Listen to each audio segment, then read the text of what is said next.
So, um, thank you all for coming back for this final session. And we want to begin, as ever, by setting motivation and realizing that the reason that we're here is to try to make ourselves better agents. And that will become a little bit clearer today because Candrakirti will be talking about those very issues by the time we get to some of the discussions of ethics by the end of today. When we left our hero, he was beginning his critique of Yogachara. And so I'm going to pick up where we left off with the Chandrakirti's critique of Yogachara and show you how that moves us to his discussion of ethics. But let me begin by asking whether there are any questions remaining from last time that we should clean up before we move on, because I don't want to leave anything vague or unclear. Jay, I have a question. It may not Yes. be the direct Yogachara question, but it has to do with causality Yep. and the relationship, between cause and effect. And I remember you've always said to think of them as, embedded sets of regularities. Yep. But somehow in my mind, I still feel like there should be something on the side of the object that, rice seeds only produce rice, have been doing it for thousands of years. There must be something on the side of the rice seed that it never ever produces a peach or something. And I can't somehow get myself to get out of the storyline and kind of embrace the embedded sets of regularities Right. presentations. I wonder if you can help me see where I'm going wrong. Yeah, I think we can do that, or at least I hope we can do that. The first thing to say is that recognition that it's almost impossible to get out of that way of thinking about causality is a really important recognition. It's something that Nagarjuna saw, and that's one of the reasons he begins with dependent origination when he writes Mula Madhyamaka Karika, the fundamental verses on the middle way. It's also something that Hume took very seriously in his treatise of human nature. And it's a very, very deeply embedded tendency in human cognition. So much so that people like Kant and Schopenhauer took that as being one of the deepest aspects of the mind, our determination to impose a kind of causal structure, a structure of causal powers on the reality that we observe. Now, we could give a whole seminar on causality and on causal powers, but I don't want to go quite there. But just in a fairly straightforward way. So let me start with Hume, who asks you the following, and then I'm going to move back to Madhyamaka, going backwards through Sextus Empiricus, and then back up to Nagarjuna. Because, of course, it's the classic Pyrrhonian skeptics who are the roots of both of these ideas in some ways, or right at the roots, and their dialogue with Indian philosophers in the early centuries of the millennium. Hume asks you the following question. So when you plant your rice seed and the rice comes out, you see the rice seed, you see the rice. Do you see a power in between them? Do you also see, there's the rice seed, and then there's the power, and then there's the rice. There's the rice seed and the potential of rice, and then the rice. You don't ever see that potential or that power. That's something that we impose on that. And if you did, he points out, now we're moving to Sextus, it wouldn't help at all. Because you would then have to ask, how does a rice seed give rise to the power to produce a rice sprout? And then how does the power to produce a rice sprout give rise to a rice sprout? And now what you need is a power in the seed to produce a power to produce a rice sprout, and a power in the power to get you from a power to a rice sprout. And then you're off on this very nasty regress. And all of that regress emerges from this kind of conviction that there's got to be something in that seed itself, something in the pool cue itself, if you're playing billiards, which was always Hume's favorite example, that accounts for the trajectory of the ball or the tract of the rice. Now, instead, to take the Humean picture, is the picture that Nagarjuna favors, we ask the following kind of question. Or let me put it a different way. I'm going to back out of that way of putting it. We ask ourselves, what is it that drives us to positing that power? It's because we think it's not enough to explain why we got rice from the rice seed and barley from the barley seed and mangoes from mango seeds. But we want to know why that happens. Now, when we ask why that happens, and this is something familiar to anybody who's done ordinary science, we are asking a question that is then answered by appeal to other generalities.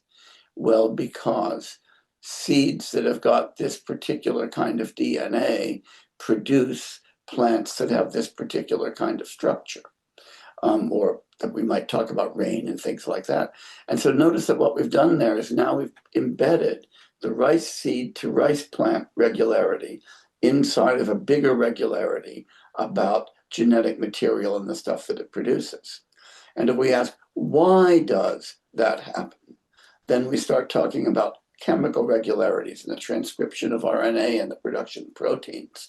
And if we ask why that's happening, we go to regularities about chemical reactions. Now we're quickly moving out of Jay's understanding of the relevant science.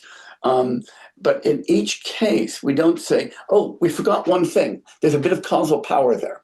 Because if you have the causal power, nothing happens.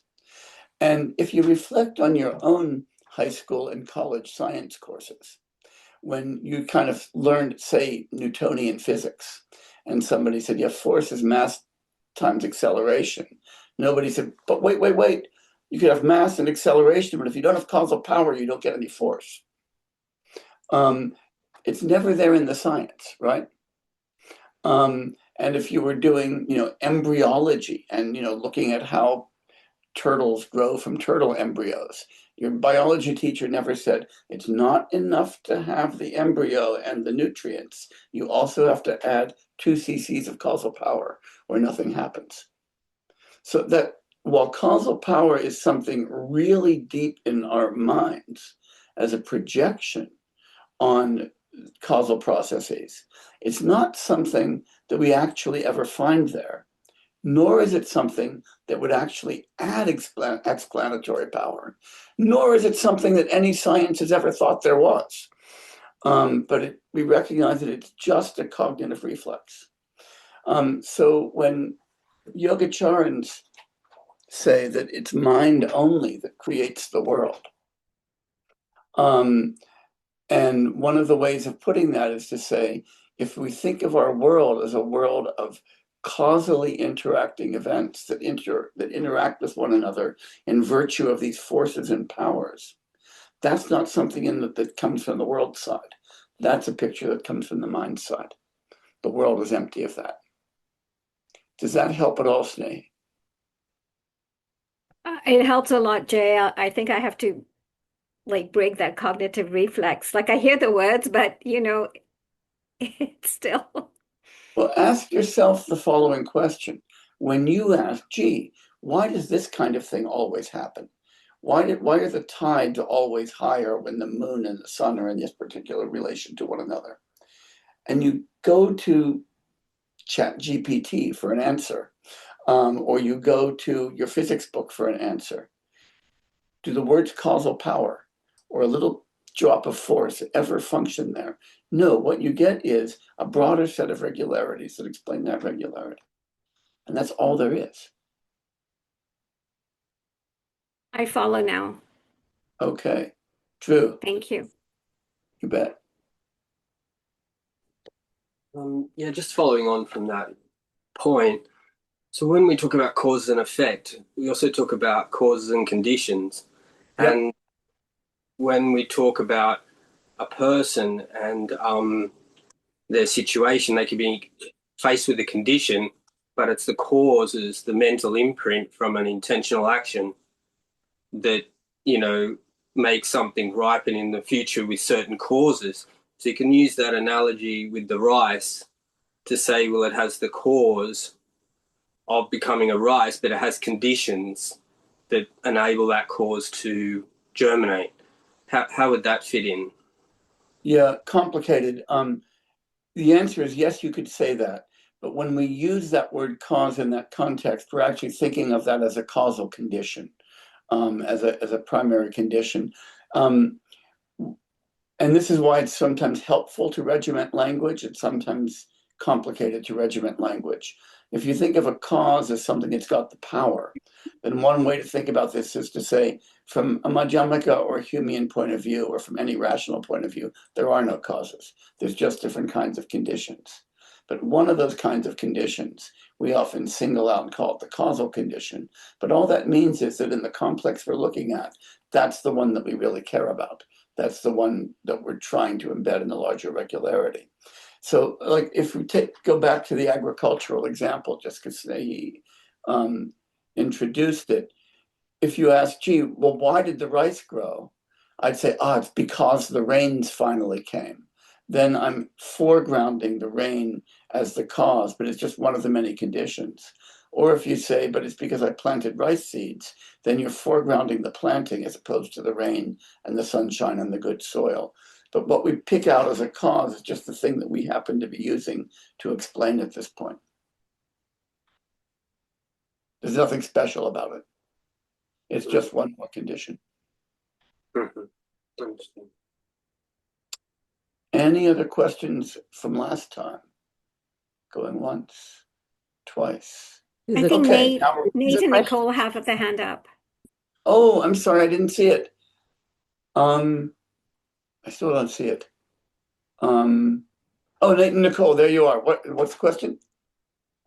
I'm curious how you would unpack Candrakirti and Tsongkhapa, but let's just say Candrakirti's rejection of the alaya vijnana, specifically relative to an interrelated set of kind of overlapping philosophical concerns.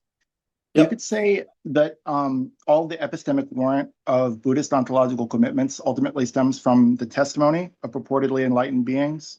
And in that sense, you could say that Madhyamaka relies on other Buddhist disciplines like Abhidharma or Prajnaparamita for its positive ontology. And in that sense, claims about what karma is and how it functions are sort of like facts in natural philosophy. But the move to get rid, the theoretical motivation behind this move is usually glossed as being a little ecumenical. You see what I mean? I see it like this kind of weird tension between sort of ontotheological scholasticism and, I don't know, it's trying to see how maybe I feel like you personally would have some insight into what that has to say about how Buddhist ontology hangs together. All right, that's about 3 or 4 questions wrapped Sorry. into. I Okay. should have tried harder to make that concise. Like this, No, this that's okay. rejection.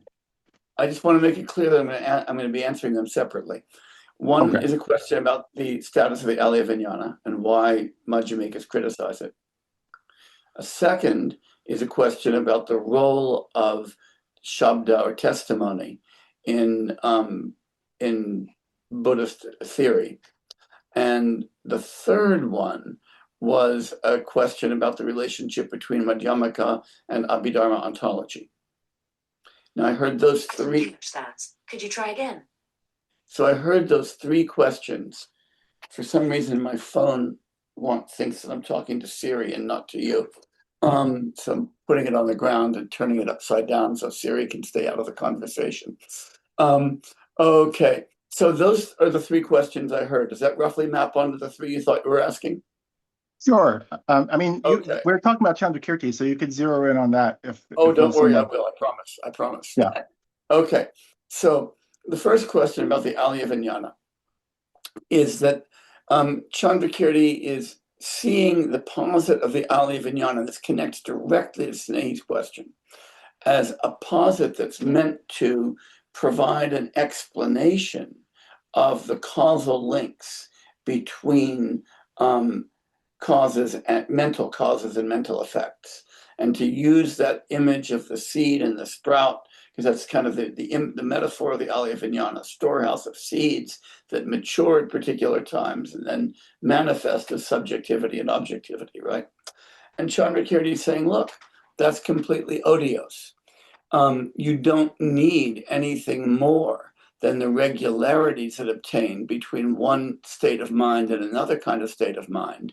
You don't need a separate kind of consciousness to hold those, nor do you need persistent seeds that hang around in there to do it. All you need is causal continua. So seeing that as one way of turning that psychological need for something more than just regularities into metaphysics. And that's the answer to the first question. Does that make sense to you? Yeah. Okay. The answer to the second question, which was about testimony, is that different Buddhist schools and in different topics emphasize reliance on testimony in different places. One of the things to notice about Candrakirti is that when he's adumbrating Madhyamaka metaphysics and Madhyamaka epistemology, testimony is playing no role at all. He's arguing, he's using inference, and he's using perception. He's not using testimony. Candrakirti only uses testimony in his literature when he's talking about access to supramundane or extremely hidden phenomena, right? Things like past lives, future lives, meditational states that may not be available to most of us. That's the only time that he appeals to testimony. And so, and when we talked the other day about experts, right? That's the kind of thing that we find as well. So I don't rely on testimony so much to determine that it's sunny outside here in Tasmania today. I just use perception. And I don't rely on testimony when I say 7 + 5 = 12. I rely on my own mathematical skill. But I do rely on testimony when, I'm told something about the relationship between, RNA and the proteins that it transcribes, to use an example I used earlier, because I don't know enough chemistry to know that by myself. I learned that from reading that in books. Or I rely on testimony when somebody tells me that we're going to have another aurora australis in a few days because of magnetic activity on the sun. I don't directly observe that. I rely on an expert. And that's roughly what Candrakirti is pointing out, that all of our knowledge is a kind of pastiche of things that we can know by observation, things that we can know by our own inference, and things that we have to ask people who know better. And that all of those things fit together, right? So to use the example that I really love to use all the time is, even when I learn that I know something by perception, I only know that my perception is good by the testimony of my ophthalmologist. And I rely on her expertise to validate my own confidence in my eyes when my glasses are on. And I also know that when I take my glasses off and the world is a blur, that's not the world, that's me, because when I put the glasses on, it goes away. That gives me inference, but also testimony from my ophthalmologist who says I'm not seeing a distorted clarity now. I'm seeing things the way they ought to be. The third question was a question about the relationship between Madhyamaka and Abhidharma. I see Yogachara very much as an Abhidharma system, relying very much on Abhidharma ontology. I see Madhyamaka as a critique of the Abhidharma enterprise, and Candrakirti's critique of Yogachara as part and parcel of that critique of the Abhidharma enterprise, not a continuation of it. So those are my answers to those three questions that I heard you ask. Did I get them all? Yeah, I guess what I was trying to say is the Alaya Vijnana seems like the type of doctrine that comes from the testimony of purportedly realized beings. No, it's not meant to be a bit of testimony at all. Okay. It's a posit that is there. It's a theoretical posit. It's an instance of abduction or theory production in order to explain the continuity of consciousness. So Candrakirti's critique is to say, you don't need that to explain the continuity of consciousness. Great. Thank you. Yeah, that's important to see. So you can think of these guys as basically doing an early version of cognitive science. And the Yogachara saying, well, we can only explain memory. We can only explain the continuity between my psychology yesterday and my psychology today if we've got some temporally extended container that's holding persistent little things that sprout now and again and have these causal powers. And come say, no, you don't need that. All you need is a continuum of causes and effects that's unbroken, and you don't need something to hold that continuum. Okay? And compare the following example. Suppose you're thinking about, I don't know, the institution for which you worked or once worked, depending on how old we are. So I think about the college where I taught until my recent retirement. So it was 125 years old. So there were practices that were present in the college that were changed, but also were continuous over many years. There was the identity of the college. There was the campus of the college. There was the library, all of these things. And if somebody would say, yeah, there's all of those causal continua. But unless you had a college consciousness that held awareness of all of those and persisted through those and connected the past episodes of teaching to the present ones, you wouldn't have a college. You would just have a bunch of stuff happening. You'd say you're out of your frigging mind, right? Nobody's ever seen some underlying college consciousness that held the teachers and the students and the library and the degrees and things together. All you need are those processes. And that's what Candrakirti is saying in his critique of yoga, of the Alaya Vijnana. You don't need it. It's not doing any work for you. All it's doing is reifying that sense that there's got to be something connecting the things in the continuum, rather than just relations between the continuous states. Does that help a little bit? Yeah. Yes, definitely.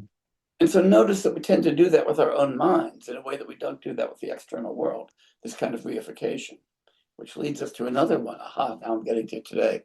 Another one of Candrakirti's critiques of Yogachara. Namely that it ends up with this reification of the mind as being grounded in this Alaya Vijnana, to the deprecation of the external world as being nothing but the imaginary sprouting of subjective and objective states in the Alaya Vijnana. And so Candrakirti wants to point out that when we do that, the very analyses that lead us to say that the external world is empty of what we impute to it should also lead us to see that the mind is empty of what we impute to it. That's extraordinarily important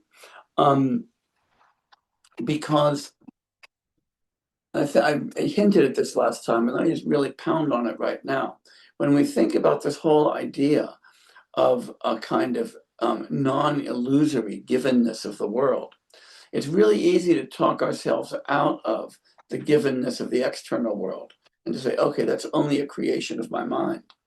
And that's all we need to do is, you do your basic psychophysics and you say, oh, yeah.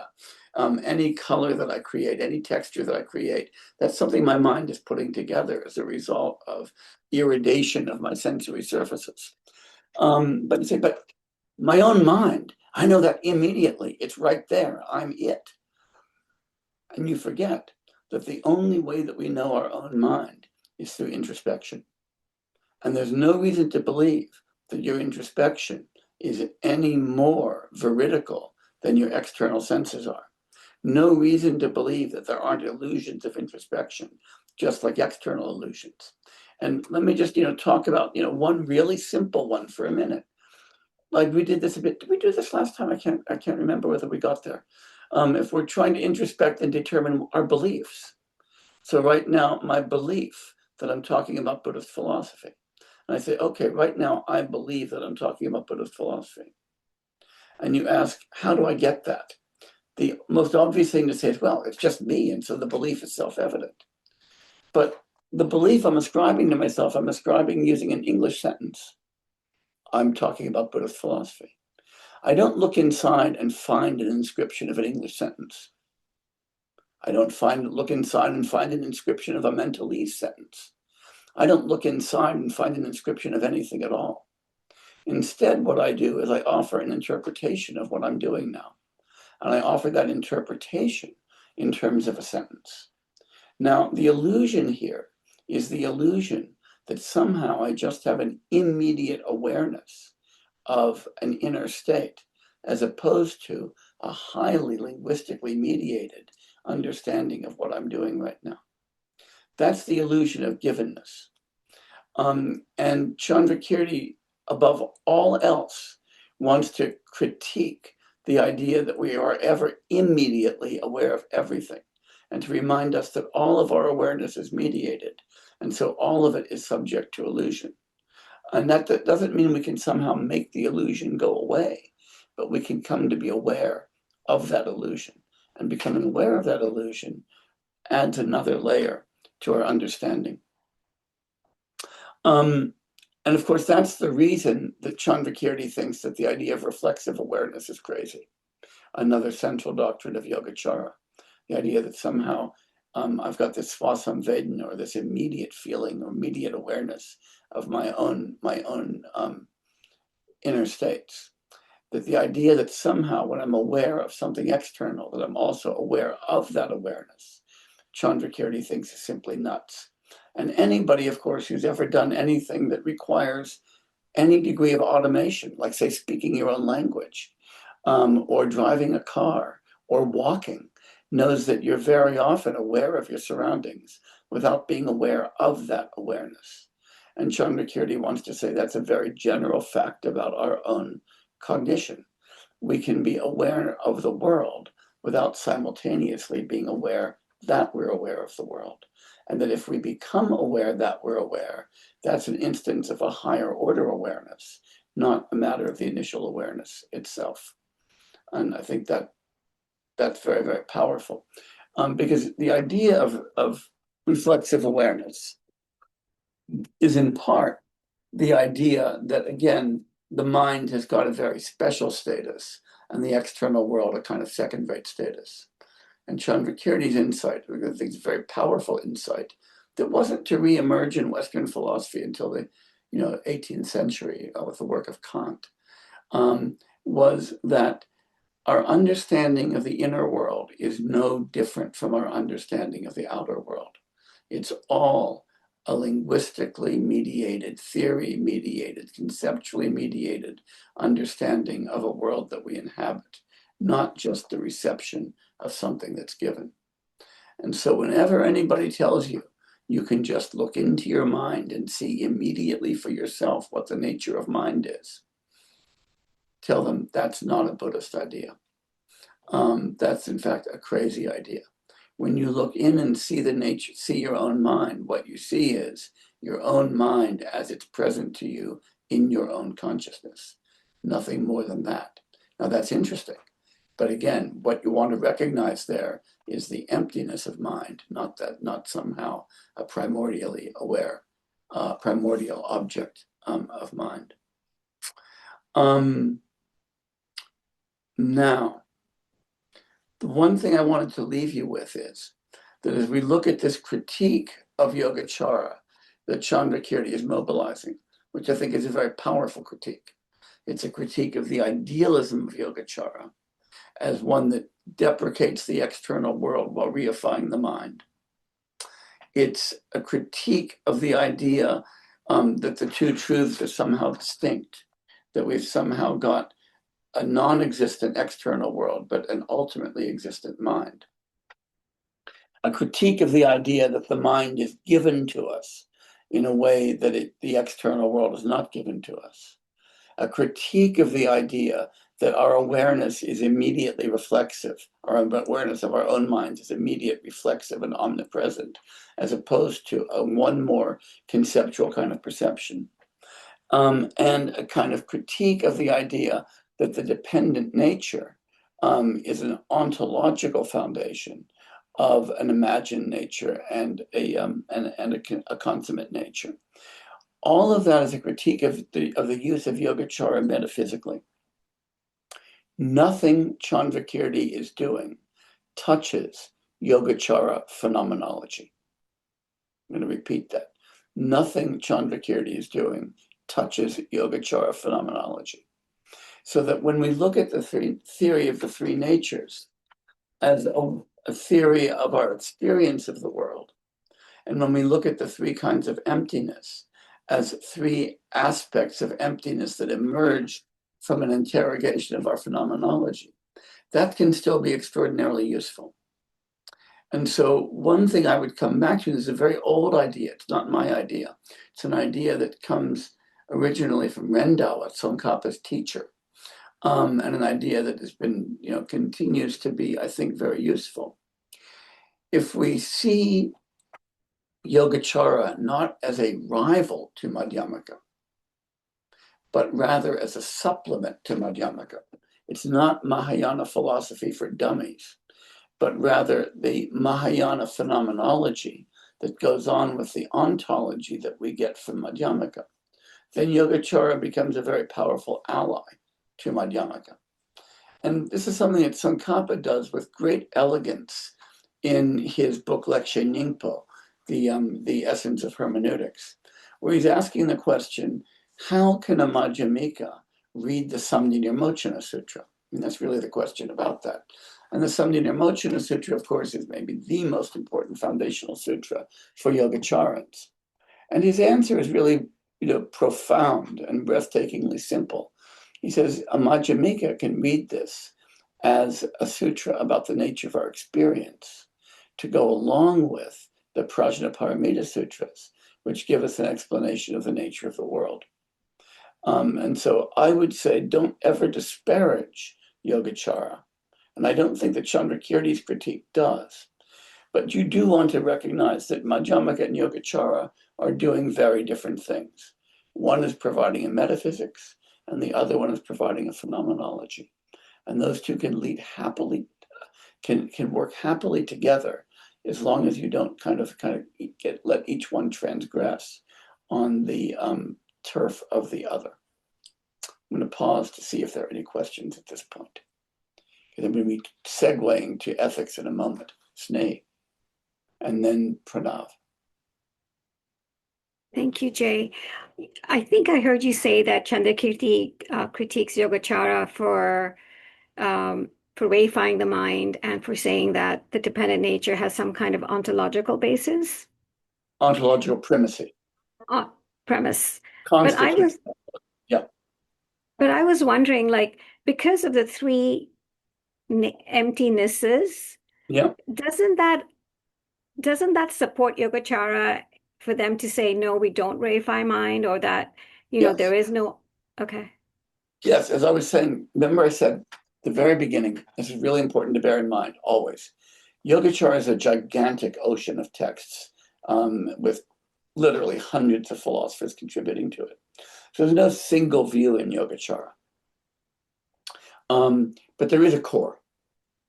And the core is the three natures and the three naturelessnesses as an analysis of experience.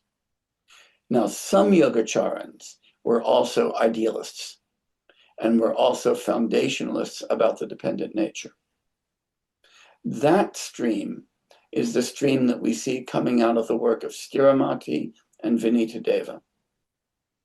And we see some of that happening in Dignaga and Dharmakirti, but mostly what we're thinking about there is Stiramati and Vinitadeva, who very much took Yogachara in an idealistic direction.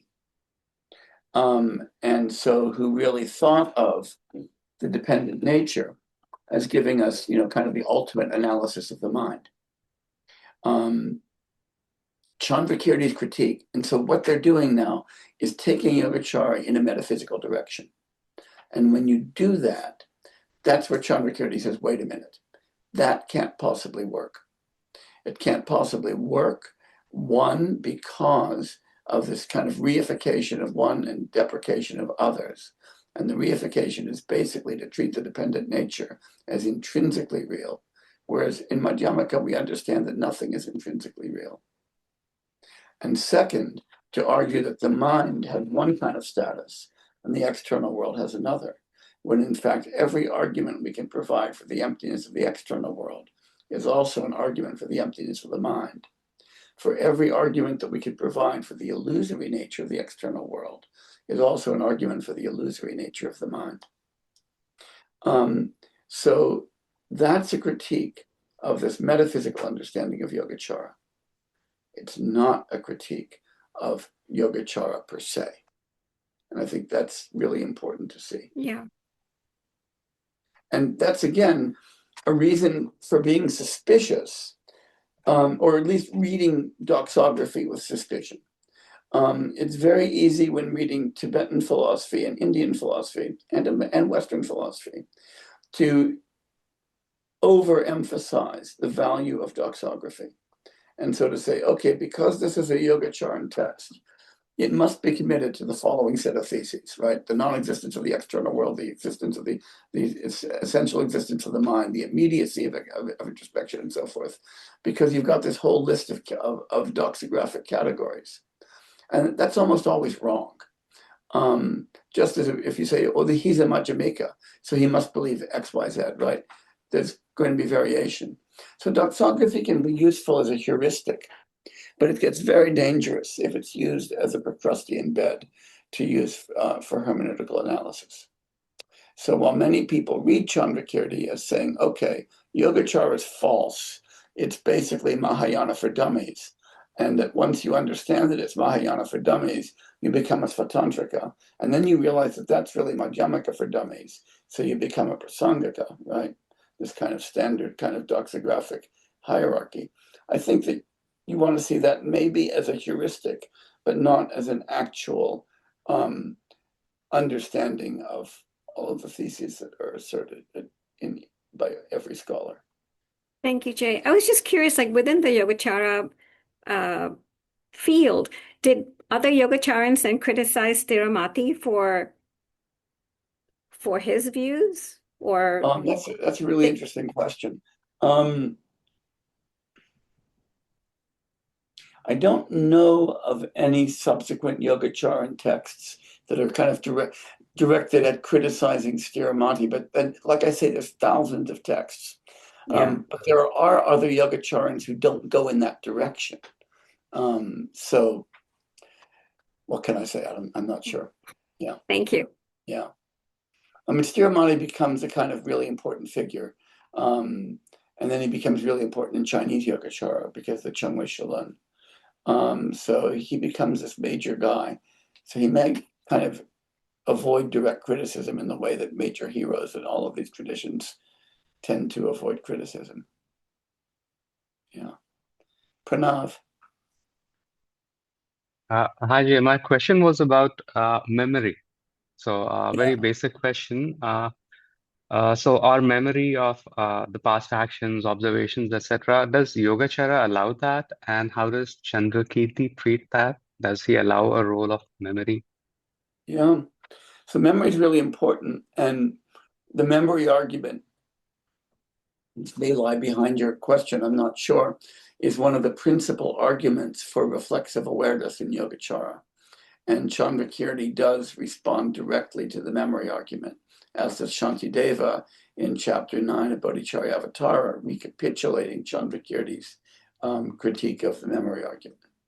So the memory argument, briefly, which is due to Dignaga and then is resurrected by Dharmakirti, goes like this.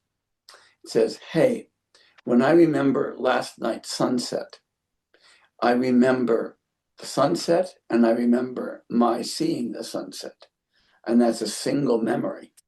And since a memory is the preservation of a perceptual event in the Alaya Vijnana that's then reactivated, it must be that if I've got a single memory of those two things, of the sunset and seeing the sunset, then there must have been a single episode, which was the episode of seeing the sunset and being aware that I'm seeing the sunset. And so that awareness must have been reflexive. Otherwise, I can't account for the fact that my memory of those, what sound like two different things, are the same memory. That's the memory argument. Is that clear enough? Candrakirti responds to that by saying, hey, dude, that's actually not how memory works. Memory doesn't work by preserving a perception and then reactivating it. Memory occurs when there's a sequence of intermediate cognitive events between the perceptual event and the current memory that cause it. But that doesn't require the preservation of the old event. That simply requires a psychological continuity between the previous event and now. So if now I remember my seeing the sunset, it doesn't follow that when I saw the sunset, I was also aware that I was seeing it. That is to say that memory is constructive, not not a matter of simple storage. And of course, anybody who has followed the debates about eyewitness testimony in the criminal law these days knows that no serious psychologist ever believes that memory is the preservation of an experience, but is always a reconstructive act, just as Candrakirti says it has to be, and Shantideva says it has to be. And that's the rejection of the Yogachara memory argument for reflexive awareness. Does that answer your question, Pranav? Yeah, that does. Great. Drew? Yeah, so just back to Chandrakirti and his critique of Yogachara. Is there a chance, if Yogachara developed over some time with and it has a lot of different views, is there a chance that the views of Yogachara were idealistic when Chandrakirti was writing, and those other sort of views came later as a response to Madhyamaka? Is that a possibility? That's No, because Chandrakirti is writing, just shortly after Stirabhati's life and before Vinitadeva's. So if we look at the history, you've got idealistic texts in Yogachara before Chandrakirti is writing. So he's writing against those. That's what I mean. So the ones that were more phenomenological, were they written after Chandrakirti? Oh, before and after. So, the Samdhinirmochana Sutra is a beautiful phenomenological text. And that's, roughly 2nd or 3rd century. Chandrakirti is 7th century. The Lankavatara Sutra, it starts having some idealistic strains in it, but it's still doing phenomenological work. So, no, I would say that all of this, Yogachara is so big and there's so many strains, it was always a kind of mixture of views. Okay. And just the other question is that you mentioned like Madhyamaka, Nagarjuna, Chandrakirti seems to focus more on the metaphysics and ontology, maybe the epistemology, and then the Yogachara is more of a focus on the phenomenological. Is that a criticism of the Madhyamaka, that they're a bit one-sided, that they haven't taken that so much up and talked about in it? I don't think so. I think it's just to say that Madhyamaka was a school that was really focused on trying to understand the metaphysics of reality. And Yogachara was a school that was primarily focused on trying to understand the phenomenology of experience. So any more than I don't think it would be a critique of a biologist to say, gosh, they ignore tectonic plate theory completely. What they have nothing to say about geology. They want to say, yeah, there's another department for that. Or a mathematician who criticizes a chemist for saying, you've got nothing to say about real numbers. The chemist says, yeah, that's right. I'm doing something else. You guys do that. Unless it's very essential to the soteriological project, then you could maybe say that. No, I think you can still divide the labor, right? Say, yeah, these are all important to the project. We'll handle the metaphysics. You guys do the phenomenology. Mm-hmm. Thanks. Yeah. I think there's room for division of labor almost every place. Other questions about this before we make this transition into ethics? Okay, because I want to talk a little bit about Chandrakirti's ethics. And now I'm going to do the dreaded screen share and use a little bit of PowerPoint. So we're going to do that now. And I apologize for that, but it's sometimes nice to have the slides. And what I want to do is slideshow, and I want to go from the current slide. Okay, good. So I'm going to kind of pivot using this quotation from Chandrakirti in the Panchaskanda Parakana, the examination of the 5 aggregates. And it gives us a nice transition point. And again, reflects the fact that to really understand Chandrakirti, we have to read beyond just Madhyamaka Avatar and Prasanapada and read his other texts. He says, seeing the person as it really exists doesn't lead to the 2 extremes of reification and nihilism.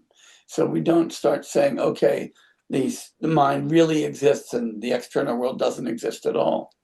Because in this case, there's no substance acting as the objective referent. We're not taking the mind or the person to be substantial of I. Hence, we're not committed to reification, nor is this nihilism, because we accept the person as merely designated in virtue of appropriating the aggregates. This is the account of the selflessness of the person. So it's really important to see that for all of Candrakirti's critique of Yogachara, he's not arguing that there's no person. He's arguing that there is a person, and that's a dependently originated sequence of psychophysical processes, and hence a conventionally real thing. But that doesn't reify it, because we don't take it to be a substantially existent thing that is an objective referent. And so that's important, because you can't really make sense of ethics unless you make sense of persons as real objects, as real things to care about. And you can't make sense of agency without thinking of yourself as something real can act, and so forth. But the point is that to think of something as real doesn't mean that's to think of them as substantial or intrinsically real. It can mean to think of them as conventionally real, as merely designated in virtue of appropriating aggregates. And so that leads us to the question, how should we see sentient beings? And I think it's beautiful poetry, but also really profound insight to see what Chandrakirti says in the first chapter of Madhyamaka Avatar, of Introduction to the Middle Way, at verse 4. I've absolutely love this shloka because it's a very nice twist on the familiar image of the moon in the water. He says, sentient beings are like the reflection of the moon on rippling water. Now just pause on that for a minute, because most often when we hear about the moon and the water, it's how the water is a perfect mirror reflecting the moon. And so when we look in there, we're seeing a reflection of the moon, but not the moon itself. But nonetheless, we're seeing that moon reflected in that water. Chandrakirti says, no, it's not like the moon in a still lake, guys. Not like the moon in a flat ocean. It's like the moon in rippling water. So when we see that, when we see that sentient beings are fleeting, they're constantly changing, and we also see that they're essenceless. That is, that the apprehension we have of sentient beings is an apprehension not of the sentient beings as they are independently, but of how they show up in the rippling water of our own minds. So we're not seeing their essence, what it is to just be that thing. We're always seeing a sentient being in relation to our own cognition that's rippling along as the sentient beings appear. And because of that, bodhisattvas, with their wisdom, with their insight into this idea that whatever shows up for us is always something as we perceive it, not something as it exists intrinsically, governed by care, strive to liberate these beings, seeing that these beings exist and they're real, but that what we're seeing is these beings as they appear to themselves and as they appear to us, not as they are intrinsically. And so a little bit later in chapter 2, he connects this directly to the idea of objectification, and so of the different stages of ethical cultivation on the bodhisattva path. He says, look, when our conduct objectifies three things: the agent, that is somebody who's abstaining from wrongdoing, or we might even say engaging in right doing; the action from which they abstain, sorry for the typo, or if we thought about it positively, the action in which they engage; and the one to whom that action would be directed, or to which it is directed, if it's a virtuous action. If we objectify those, and so we feel there's me, Jay, engaging in this action of talking to you, the folks who are listening to this, and see that as an independently existing me, a substantially existing action, and a bunch of substantially existing agents. That action might be perfect in the mundane sense. That is, I might be doing exactly the right thing in an ordinary sense. But supramundane perfection, the perfection at which a bodhisattva aims, that's free from any objectification. So he's drawing the distinction here between ordinary mundane action. And notice that he's not saying that mundane action is trashy. He's not saying that mundane action is necessarily vicious, nor is he saying that mundane action is unreal. Rather, it's real. It's sometimes the action in which we, in fact, for most of us, the action in which we engage most of the time. But it's not the supramundane action of a bodhisattva, because it's not free from objectification. And he says about that, now he quotes in the commentary to that verse the following section from Sutra, where the Buddha says, Kashyapa, there are certain monks who uphold moral discipline. That is, who are really good. They abide by all of the precepts of liberation, all the pratimoksha vows. And they're vigilant about even minute transgressions. They don't do anything wrong. They're very mindful. They follow the foundations of ethical training perfectly. And they're pure in body, speech, and mind. There are monks like that. They're really, really good. But, even though they maintain a completely pure way of life, all of their actions are good, they do nothing wrong, they still speak in terms of selfhood. They still say, I did this. I didn't do this. I'm getting better. I'm not doing anything wrong. This, he says, is the first case of a moral degenerate pretending to have moral discipline. Now, this is pretty harsh language in Sutra, but the Buddha is really saying, look, this is not what you aspire for. You don't aspire just to do the right thing all the time. You don't aspire to just, and to this pride of being somebody who's actually being a really good person. You aspire to something a little bit higher. You aspire to doing this without the objectification of self, of action, and of others, because you're aiming for the supramundane, not this mundane kind of virtue.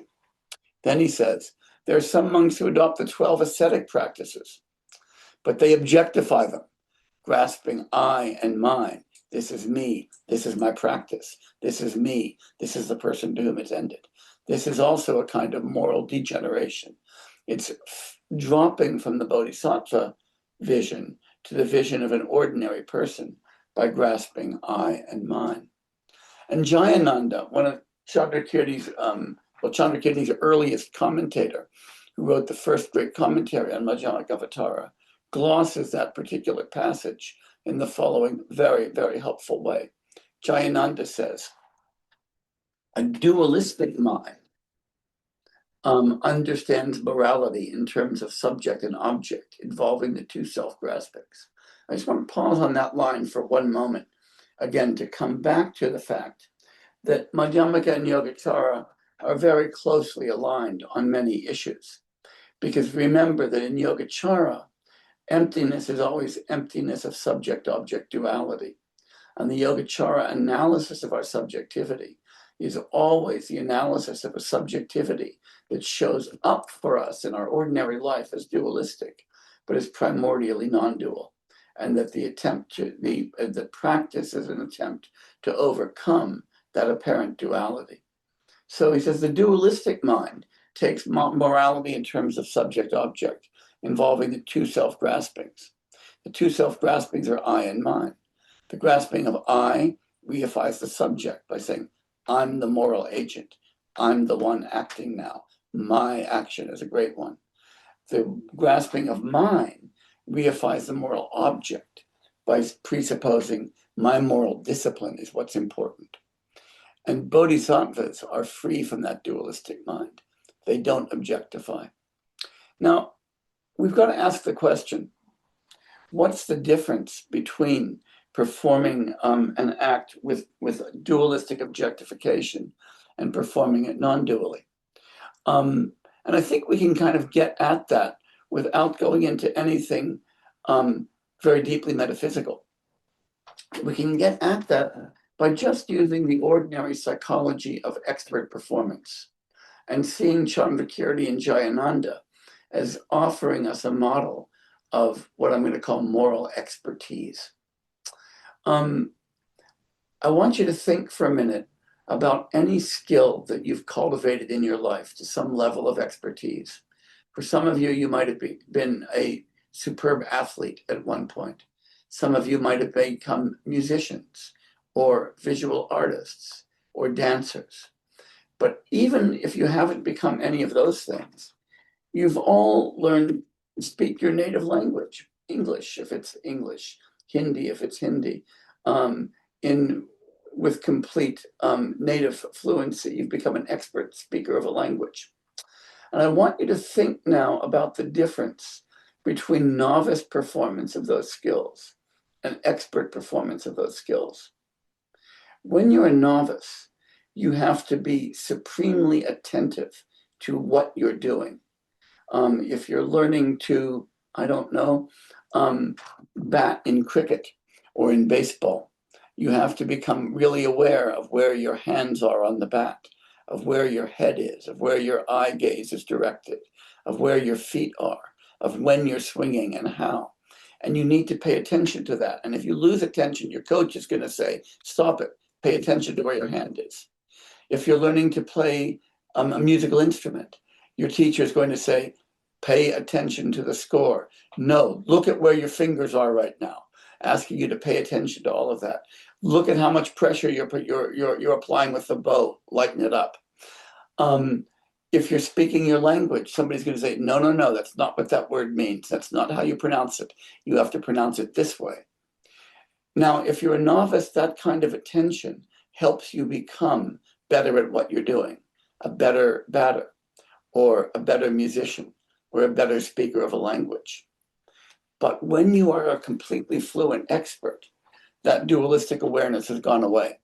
The expert batter isn't saying, let me pay attention to my feet. Where are my hands? Where am I looking? All of that gets in the way of the fluent performance of an expert. The expert musician isn't thinking about where her fingers are on the bow, or what the notes are on the score. She's thinking about the music. And an expert speaker isn't thinking about where your tongue is and what that word means. You're just thinking about the thoughts that you want to express. At that point, the agent, the action have just disappeared, and you're in this non-dual flow state. Candrakirti is urging that ethical perception can become like that you can go from the dualistic ethical perception of the beginner, objectifying that perfection in the mundane sense. But you want to move from that to the super mundane perfection free from that. That is, you want to become a moral expert who's not thinking, what am I doing now? Who do I have to benefit? What do I have to do to benefit them? But to experience a kind of spontaneous moral flow state where these actions simply come to you naturally. That's the non-dual moral awareness of the Bodhisattva.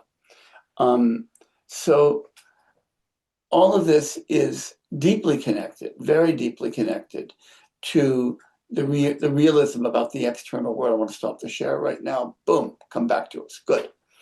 Enough of PowerPoint hell. Chandrakirti is asking us, A, to take ourselves seriously as real beings in the world, as real agents. B, to take our actions seriously as actions that mean something and that actions that are important. And C, to take the sentient beings around us seriously as actual sentient beings who can be the beneficiaries or, more frighteningly, the victims of our actions. And in indicating that those things are real in that very important sense of reality that we talked about at the very beginning, there's a difference between getting it right and getting it wrong. As Chandrakirti points out, you might well have a dualistic apprehension of yourself as an agent, but it's important to know who's performing the action, what the action is, and to whom it's being performed, especially for most of us at our beginner states of ethics. That's what a lot of mindfulness practice is about, making sure we're aware of who we are, who's around us, what we're doing. But his point is that that's not the goal. The goal isn't to be a beginner and an amateur with this kind of deliberate, careful, dualistic sense of our relation to those around us. Our goal is to become so immersed in our world and our moral practice that we disappear in our own experience as agents, that others disappear as objects. And what we do is just what we do, a matter of a kind of moral expertise in our action. That fluency and flow is the goal, and that's what the Bodhisattva path looks like. So when we think about the Bodhisattva path as the cultivation of perfections, I like to think of it as a cultivation of expertise, and to think that what we're trying to become, just as a musician is trying to become a virtuoso musician, and an athlete is trying to become a virtuoso athlete, we're trying to become virtuoso people. And that's a very different thing altogether. And I'm just turning my silly phone off so it doesn't ring again. Okay, sorry about that. And what that means is that the realism that we saw in Candrakirti, what I like to call a moderate realism, not a realism that takes things to exist intrinsically, but that takes conventional nominal existence to be a kind of existence, a kind of reality that we saw at the very beginning, has its point, has its goal in ethics. Because if you can't be moderately realistic about the world, you can't take yourself seriously, and you can't take others seriously, and so you can't take the path seriously. And if you can't take the path seriously, you can't take the goal of Buddhahood seriously. If you can't take that seriously, you can't take anything seriously. So taking the transcendent seriously means taking the mundane seriously. And that's why when we think about Candrakirti as a Prasangika Madhyamaka, we think of him as somebody who sees both truths, both realities, as realities.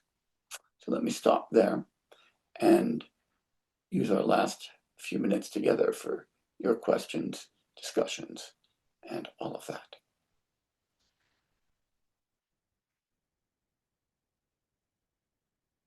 Questions? I left them speechless. Drew, go ahead, and then Scarlett.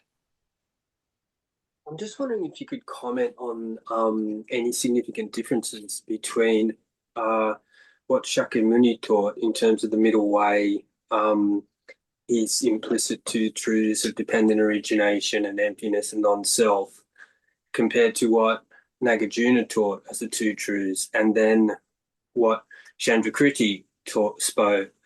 I understand they taught in different contexts, different historical contexts. When the Buddha was the great net of views within India, and Nagarjuna was when there's quite a lot of non-Mahayana schools and Abhidharmas, and then Candrakirti is when there is Mahayana, quite more, and different Mahayanas, and also non-Mahayana and Indian. So is there any significant differences between those three? I would answer with an emphatic yes and no. So let me explain what I mean by that. There is the really important set of differences that you mentioned. Each of them is operating in a different dialectical context, with different interlocutors, and so with different things that need to be worked out and said. Mm-hmm. And so in that sense, and of course also drawing on earlier work. So Nagarjuna is drawing on the work of the Buddha and the work of the Abhidharma philosophers who intervened between Nagarjuna and the Buddha. Nagarjuna is writing about 500 years after the Buddha died. Candrakirti is writing about 500 years after Nagarjuna died. So we've got these two big chunks of time here. So in that sense, there are differences. You can see Nagarjuna as making more precise ideas that were implicit in the historical teachings of the Buddha. And Candrakirti is a commentator, making more precise and working out the implications of things that Nagarjuna left a little bit open-ended, and subject to multiple interpretations. And Candrakirti has as his interlocutors people like Buddhapalata and Bhavaveka, who are actively debating about what Nagarjuna means. So Candrakirti is intervening in that debate, but also where Yogācāra and Madhyamaka are in interaction with each other. And so he's intervening in ways to defend Madhyamaka metaphysics against Yogācāra metaphysics and so forth. So those are differences, and they're very real differences. In the hands of the Buddha, the doctrine of the two truths is most often a doctrine that's distinguishing definitive teachings from kind of provisional is the wrong word, but teaching for amateurs, right? Deep, sophisticated, more common folk teachings, whereas that gets transformed by the time Nagarjuna is operating through the work of the Abhidharmakas into a distinction between teachings about reality versus teachings about how reality appears to us, and then becomes the doctrine of conventional versus ultimate reality. And Candrakirti is taking that and now and giving us a more sophisticated understanding of how that works out and what the relationship is between the two truths. So yeah, we see what I call philosophical progress in the sense of making ideas that were once implicit more and more explicit as we go. But if you're asking, did they disagree with each other? Is Nagarjuna disagreeing with the Buddha? No, he's drawing out implications and making things more precise. Is Candrakirti disagreeing with Nagarjuna? No, he's drawing out implications and making things more precise. So in that sense, I think you see them as in the same continuum of the development of ideas, but they're at different stages of that continuum, and they're articulating those ideas in different dialectical contexts. Okay, thanks, John. That's how I see it anyway. Scarlett. Hello.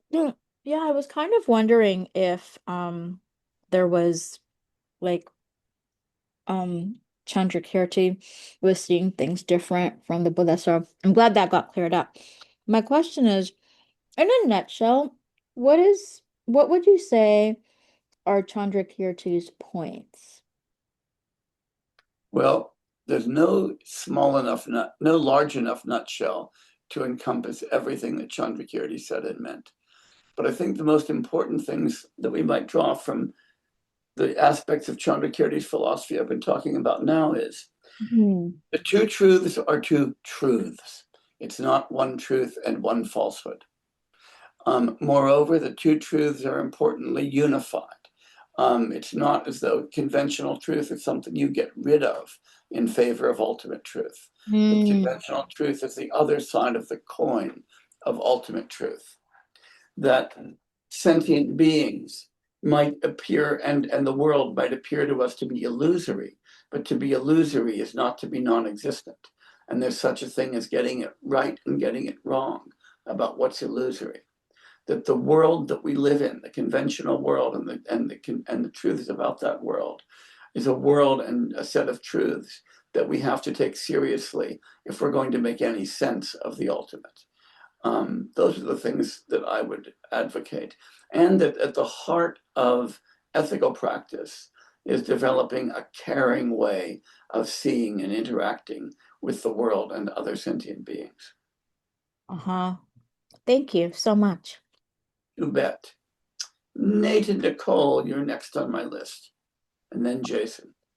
I'm curious about your ethical advice about how to balance the tensions between the commitments one could be trying to uphold as a philosopher with, and part of that is certain things having to do with historical fidelity, and the commitments as a Buddhist teacher, given some of the things in the Bodhisattva vows about disparaging this or that, or saying this or that wasn't spoken by the Buddha historically, and so on. I'm not willing to check my mind at the door when I enter Buddha Dharma. I think that I'm only willing to talk about, to explain, and to take seriously things I can find a way to understand. And so some of what I say might be at odds with what some people with, say, more traditional views would say. But I think that just as Buddha Dharma has evolved as it's moved from India into Tibet, into China, into Southeast Asia, and into the West, continues to evolve. And that if Buddha Dharma is going to have anything reasonable to say to us in the 21st century, it had better be consistent with what people in the 21st century know and understand. So Thank you. I think anybody who says you can't be a Buddhist unless you think that there's Mount Meru at the center of the universe and 4 continents around it, I just don't find that to be useful. Thanks a lot. You bet. Jason. Yeah, hey, thanks, Jay. So my question is on the soteriological aspect of selflessness or Yep. emptiness here, and that's could you clarify more on like why this view is so important for the cessation of like the root causes of suffering? Yeah. Okay. And I guess maybe just to like tack on to this question with respect to like the rippling water, like what a possible nihilistic interpretation of this kind of stuff is, right? Is, oh, once you grasp that sentient beings are like rippling, like light rippling in water, light in rippling water, then, right, okay, you wouldn't care for them anymore because it's just light rippling in water. But instead, the bodhisattva cares immensely for this light in the rippling water, right? So they have this view, and actually their care is maybe even more expert light in view of this. So I guess I'm wondering both why it's important for cessation and also, like how is this so critical for the expertise of the bodhisattvas? Yeah, that's a really good question. Okay, so let's talk about the rippling water that we live in for a while. And the first thing to say is to just make the really banal observation. And I'm just going to talk about human beings right now. Hope we could do this in a wider context. That human beings, members of species Homo sapiens sapien, are the hypersocial great ape. That's what we are, basically. We're great apes who have evolved into hypersociality. And by hypersociality, I don't mean that we're just very social and that we like to be around other people. It's that everything about our identity and who we are and the skills we've evolved to have depends upon a really complicated social niche. So let's look at some examples of that. And while this sounds just like evolutionary psychology and cognitive science, I promise it's going to come back to Buddhism. Let's look at this, for example. One thing about us, we've evolved to have really long juvenile periods where we don't become, adult members of our species until, I don't know, sometime in our 30s. But maybe a little younger than that for some people. But during that time, we depend a lot on networks of parents, grandparents, teachers, and so forth. We've evolved to learn and speak languages, but that means we've evolved to have this cognitive faculty that develops a language, but a language can only occur if we're in a community of language learners who speak that language. So we've evolved so that we are hypersensitive to who's a member of our language community and what they're doing, and to get ourselves to do what they do.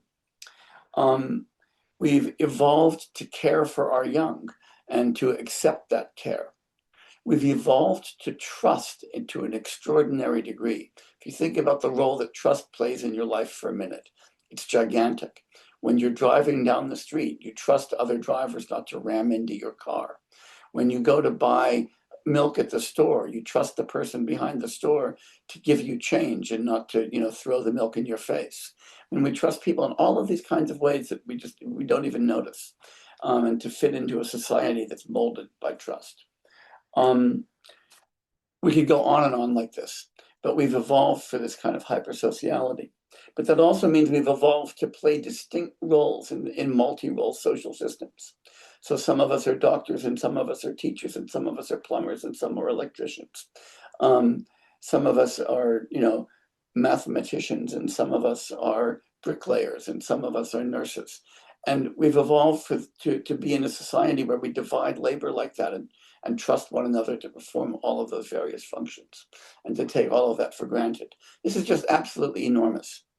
So one way to think about this is that as human beings, we are basically improv actors in a gigantic improv group. It's like we've all evolved to be on Second City TV, only with billions of people.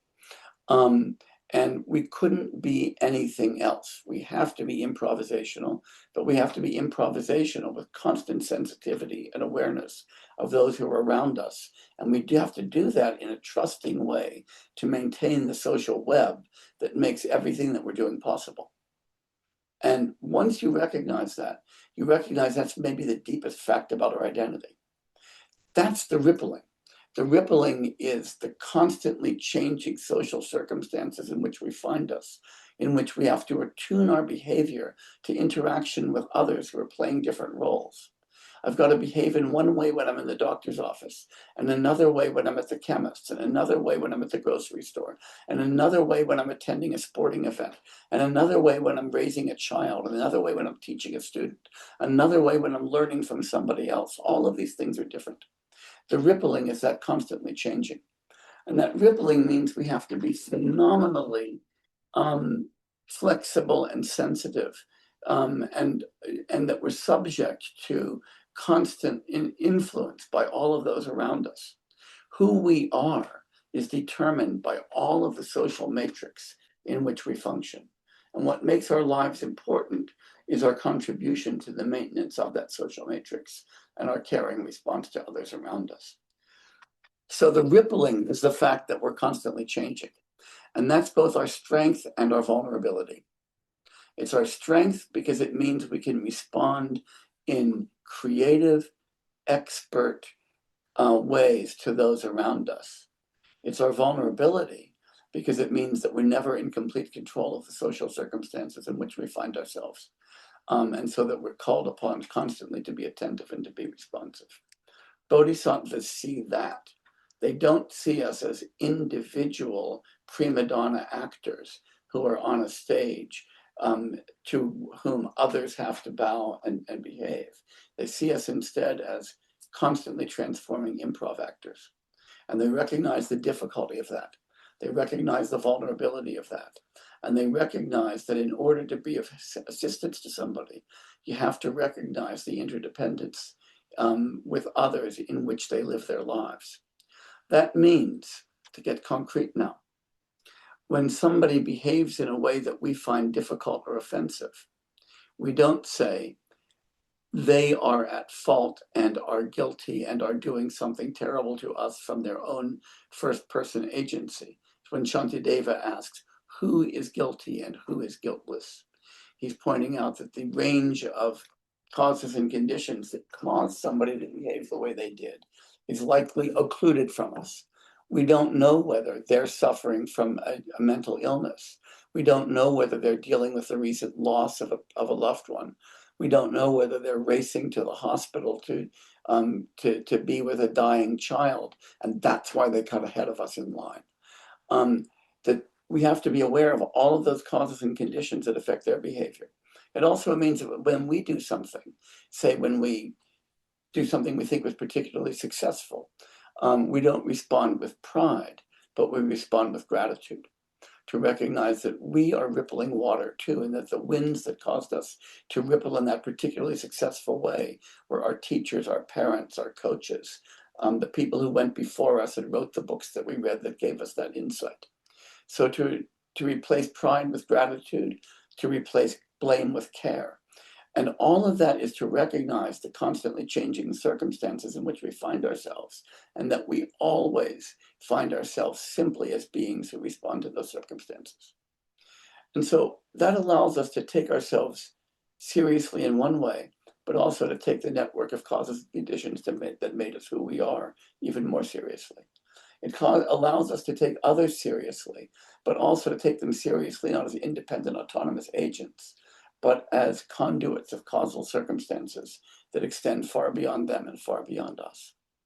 And so That's where that metaphor goes with us. So it's not a metaphor that leads to nihilism. It leads us to say, oh, all they are moments in a causal circumstance. It's a metaphor that leads us to care because we recognize that they're not independent and autonomous, and that we're not independent and autonomous, but also gratitude for what we have. Does that help, Jason? Yeah, that really helps. Especially the caring side, the caring side, and then there's the like, how is this an antidote to suffering? Yeah, Side. it's an antidote to suffering because it allows us to see the causes of suffering and to intervene. That's why Candrakirti immediately juxtaposes the rippling water metaphor with bodhisattvas responding with care. Once you see that nobody is autonomous, you have to recognize that what happens to them and how they behave is out of their control, and that they're suffering from that disjunction, from being out of control and from wanting to be in control. That's the human condition. The human condition is that we have got no control over who we are or what we experience, but that we're desperate to have that control. And that's the source of dukkha. Drew.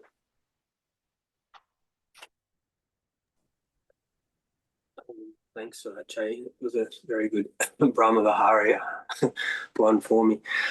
Just on the point of moderate realism and Wittgenstein, I didn't quite understand whether you thought he was sort of an anthropological, epistemological position, or whether he was more of a moderate realist like Candrakirti. Could you mind just answering that?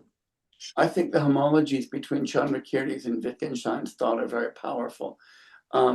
I was actually drawn to see this by an old article by Bob Thurman, which I still think is the best thing that he ever wrote, that appeared in Philosophy East and West in the 1970s, late 70s, I want to say, and is reprinted in a book edited by Jose Cabazon.